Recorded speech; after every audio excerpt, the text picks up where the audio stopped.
Il est des contradictions qui restent flagrantes, comme les femmes proclamées musulmanes dont toute la vie ne cesse d'exprimer leur avidité d'être désirables et désirées de tous, comme ces extrémistes d'un état d'esprit prétendument positif au sein d'une sécularité familière, qui sont finalement les premiers à vendre leurs frères et sœurs moins enjoués, mais bien plus musulmans que cette mode d'être bien-aimé et accepté des ignorants.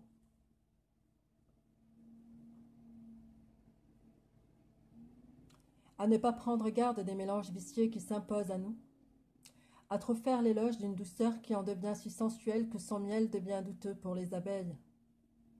À trop se complaire dans les plaisirs des sens et dans la trahison des yeux, tu finiras, mon frère, ma fille, comme ton ancêtre qui a cru bon d'ôter son voile, donner ses femmes, donner son âme à celui qui était finalement si bon de ne pas nous tuer aussi, de ne pas nous mépriser ouvertement non plus, mais qui nous proposait, plein de pitié, le bon sens de lui ressembler plutôt à lui.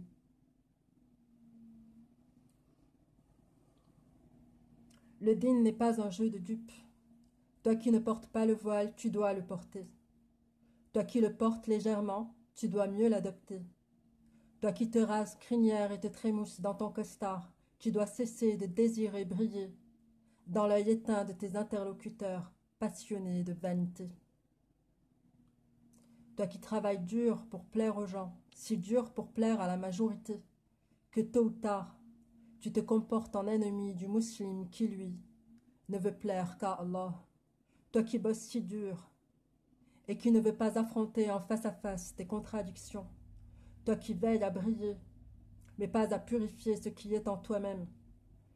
Toi dont la peur la plus profonde, sourde et ancrée, est basée sur l'obsession du rejet. Je veux te rappeler une chose. L'islam est étranger, jamais mondain.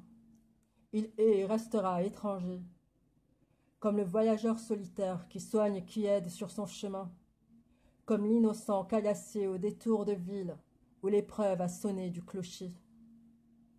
L'islam est et restera étranger, mais tu continues à prôner ton fantasme sous couvert de fissabilillah, ce fantasme d'être passe-partout, au-dessus des autres et non pas avec ces gens que tu prétends aimer, mais acclamé et admiré dans le regard et l'attention que tu leur voles à l'insu de leur âme en peine, qui se cherchent sans jamais se recueillir, tellement tu te joues de leurs plus profonds vœux.